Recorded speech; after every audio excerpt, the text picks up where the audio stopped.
Well, I'm pleased to introduce Jon and Andrew Erwin, the brothers and directing duo behind the Jesus music, which is coming to theaters this Friday. How you doing, guys? Good, Ian. Great. Thanks for having us. All right. Well, I'll admit I did not know a lot about contemporary Christian music until watching your documentary. And I was struck by just how often it would happen that as soon as a question would come into my head, you guys answered it through the narrative of your film or something from an interview. Um, did you have a narrative through line in mind when you set out to make this movie, or did the shape of the story kind of come about through the people that you talked to? That is a great question. What I love about documentaries and why I would consider them probably the most difficult form of filmmaking is that they're discovered, not written, and they're discovered over the course of making them. And in this instance, we had a film called I Still Believe, a film called I Can Only Imagine before that orbit in this world. And it came out on March 9th, the number one movie in America the day it came out, but it was, March 9th, 2020. And so it was probably not the best weekend to release a movie, but at any rate, we had two films in prep. One of those is the movie American Underdog that we since made and it's in theaters this Christmas, but they were put on hiatus, and so our plans rapidly changed for the year. And as did all the artists in this doc, all their tours were put on hold, and it created the opportunity to tell a story that has never been told. And we just were like, hey, what do? We got to tell stories. I can't stop telling stories. And so, well, what stories can we tell? And the idea in our office, one of the producers on the film, Josh Walsh, had this idea of this story, and it started with Amy Grant, and she was about to have open heart surgery, and not many people knew that at the time. And she really wanted to do the interview, and so we took a camera and we jammed it up next to the window of her home because her doctor didn't want, because of COVID, didn't want anybody inside. So we're outside, two-way intercom. She's inside, and I think because of COVID, because of her heart surgery, just because life had been put on hold, she just decided to give the most incredible, honest interview, the level of authenticity, the stories that she had never told anyone before.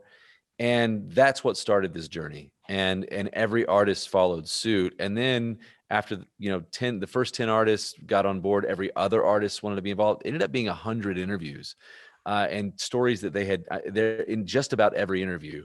There was multiple times where they would say, I've never shared this with anybody. And so this is a story that's never been told.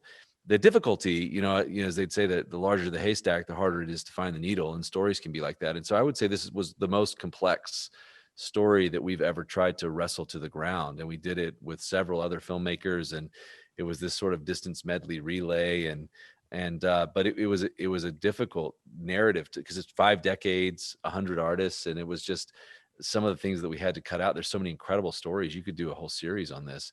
And so it was difficult to hone in and find the story, but that was done after the fact. There was not a narrative going in. It was just more like an opportunity. And I think sometimes you just get really interested in the subject matter and you just see where the trail leads. And that was the story of how this came to be. And I think, Ian, along with, the questions that you were asking, I think it was because we were asking the same questions, along the way. I think good documentary film work is just being curious. And so as we kind of explored this origin of this genre of music, we just kept asking questions along the way, and we're curious to find the answers for ourselves as well. And I think there's something universally relatable, whether you know this music or you don't. There's something universally relatable to being a trailblazer and saying there's not a voice out there that sounds or looks like me, and so I'm going to go forge a path that doesn't exist. And I think it's incredibly rebellious and romantic at its core, and that was the questions we like to kind of explore. Well, one of the themes, one of the questions that is explored in the movie is that in every major revolution in contemporary Christian music, from its inception at the Calvary Chapel to the introduction of metal and hip hop, and yes, even Amy Grant, there was some kind of an institutional backlash from the very people that the music was meant to serve. So I wonder, did you reach out to any of the people that were leading these kinds of charges against the newer forms of Christian music to get their perspective perhaps years later?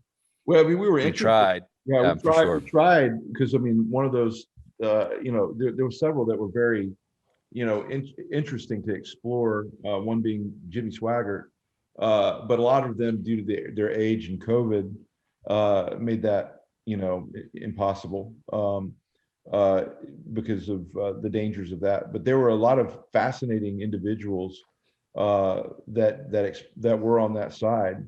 But most of them are very elderly now. But we tried to explore a lot of the people that affected, like Stryper and their experience, with, Jimmy Swaggart really coming out really strong against them, and just the institutional people along the way. Yeah, we tried to include as many of those storylines as possible because I thought it was fascinating.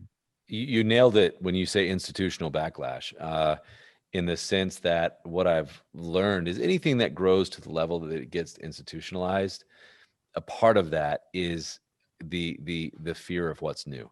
And so therefore, whenever there's innovation, or whether there's a new generation or new ideas, whether it's the tech revolution or Christian rock, there's just this incredible fear of the unknown and of what's new from the status quo and from the institutions. And so the fascinating thing about this doc, now there were others, the one that really comes shining through in the story that I had no idea was that Billy Graham really put his reputation on the line to legitimize this music. And he did it more than once. So there were people on all sides. There's a pastor in the film, Greg Laurie, that grew up on this, and he has always been a huge proponent of the music. But there's also this conservative base of just institutional fear. And what was interesting was that the fights that these artists had to will their music into existence and to create what it was today. You really do bleed on the bleeding edge. They were fighting the institution. They were fighting that there was no industry. There was nowhere to play the music. There was nowhere to sell the music. And they were fighting the fear of the institution. And they were also fighting, they're artists. So they had their own internal struggles. And so the movie's filled with drama and conflict and controversy and heartache and heartbreak, but always through a lens of hope and through a lens of optimism, and because they prevailed. And it's one of the great lessons is that if you just don't quit, and you believe in what you're doing, and you believe that the world needs what you're doing, then eventually the institutions will cave, which happened over the course of time. And one of the most surprising, I don't want to give it completely away, but one of those institutions was sort of the world of hip hop. I believe you had an interview with Lecrae when he was talking about how he didn't fit in, anywhere. He was kind of too hip hop for Christian music and too Christian for hip hop music. So that, was also a very, I think, moving segment. So you think about institutions that might be against, revolutions in music. Yeah, right. You automatically think of the church, but not necessarily, the wider pop community. Yeah, and it was both sides. I think that, that was a common struggle across the board of where do I fit? Where's my voice? And that goes all the way back to the inception of the music of these hippies that had a spiritual awakening experience, and the church didn't know what to do with them, but then they didn't fit, the culture that they came out of. And I think, each of these artists exploring that was really interesting. But yeah, the hip hop thing, rang true because I think very much Lecrae was like he talked about how, and we weren't able to include as much of it in the doc, but he talked about how he would go and perform for it was a performance he did for an NBA team, and he would go out afterwards and want to hand out his records and his CDs, and a lot of the players said, we don't want to have anything to do with that. It's Christian stuff. And so I think there was just a lot of rejection on both sides, that these guys and girls that were trailblazers had to have really, really tough skin to kind of fight for their voice and not give up and keep showing back up. And so to explore that, and I think that's what makes it really romantic, is just there's a rebelliousness that comes from these people saying, no, I have a right to be heard, and I'm going to keep fighting that. There's got to be somebody else that's moved by music like I am. And so, it was really cool to explore some of those things with people like Lecrae and Kirk Franklin and others that resonated with my soul for sure. Speaking of Kirk Franklin, at the very beginning of the doc, there's a montage of the interview subjects kind of getting ready to be spoken to. And at one point we see him ask for a room temperature bottle of water with the label peeled off. The label torn off, yeah. Right. And he, when we catch up with him later in the film, he comes off as being very unpretentious. So, yeah. But it was delivered so straight in that opening montage. Was that a joke? Was it something else? And if it was something else, why leave it in the movie? Well, what I found, Andy edited this really cool open to just let's get to know the artists. And what I love about them is the dichotomy of some of these artists and the internal conflict. And with Kirk Franklin and Toby Mac specifically, it's fascinating how you get these people that are very engaging, very jovial, very humble, very self-deprecating, but like eye of the tiger, laser focused and incredibly sort of just hyper focused on their vision and hyper focused on what they want to do in the world. And that was just a little example of the dichotomy of that. And then also Toby saying, I trust you guys completely, but what does the shot look like? Because he's such a relentless perfectionist. And so I like these little microcosms of people's personalities. And in the open, those are two of them that he's like, oh, I mean, and Kirk Franklin is so giving and generous as a person, but they are also relentless perfectionists. And you see it like, I want the water this temperature and everything. And then you see Toby say, but what does the frame look like? And I love that those two things exist in the same person. And I resonate with that. I'm one of those people, and that can be difficult. And so I like those little microcosm moments that are sort of indicative of someone's personality. It's a lot of fun. It almost comes off as a plot twist because I'm watching that. I'm waiting for him to show up later in the movie. I'm like, oh, here comes that guy. And it turns out that's not him at all. Yeah, Kirk's one of those guys also that has a great sense of humor. So it's funny. When we did the interview, I wasn't as connected with Kirk. I knew him from a distance, but he didn't really know me as much. But Bart Miller from Mercy Me reached out to Kirk and said, you want to be a part of this doc? And he said, sure. I would love to. And so we went down to Dallas to interview him. And when he came into the room, he said, okay, ground rules. He has big sunglasses on. He's like, ground rules. Nobody looks me in the eye. And all this like tense up, like, oh, wow. And then he laughs. He's like, no, Bart made me say that, So we had a lot of fun. We poked back and forth at each other. So it's tongue in cheek, but at the same time, it does show that hyper focus to detail that both he and Toby and some of the other artists really do have. That's what makes an interesting kind of full, well-rounded kind of human character rather than just somebody on a pedestal.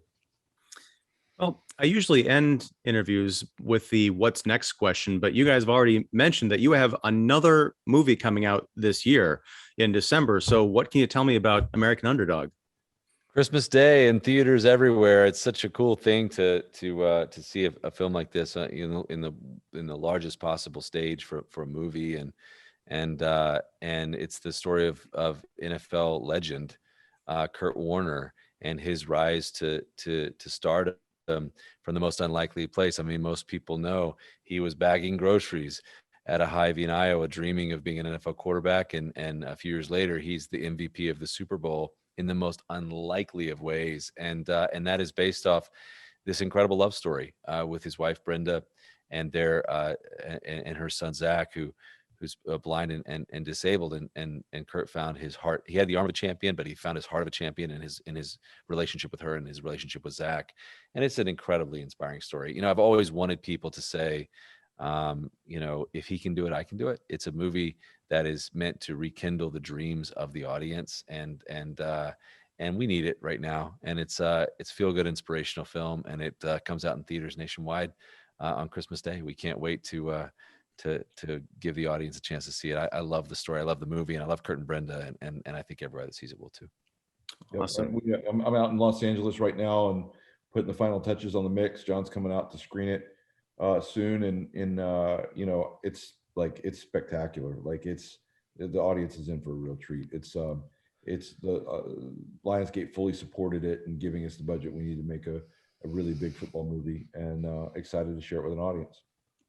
Very cool. Well, congratulations, guys, on the Jesus music. As I mentioned, I was not familiar that much going in, but I feel like I was inspired to seek out a lot of this music. I was genuinely moved by the film, and I think it's one of the best things I've seen this year. So thank you for making it, and congrats on getting it out there. Praise. And it's been quite a year, man, hasn't it? Or a year and a half now. What a wild time for all of us, But I think I hope we can make stories that lift. I'm glad you enjoyed it, and that's we hope to make it not only for the fans of the music, certainly, but there's documentaries I love where I'm not a fan of the music, or I'm not familiar with the movement or whatever, and I love those stories, and so I'm glad you enjoyed it. That means a lot to us. That it's relatable emotionally and inspiring, no matter if you're a fan of the music or not. That was the goal. So that's great. Appreciate you. All right. Well, thank you guys again. Good luck. Congratulations. And yeah, Jon and Andrew, thanks so much for talking to me, and take it easy. Thanks, Ian. Thanks so much. And I'm missing my original Nintendo because I see it behind you. Oh my gosh. You can't have it back. Go try to. Yeah, I know. Miss it, man. All right. It's good stuff. Bye.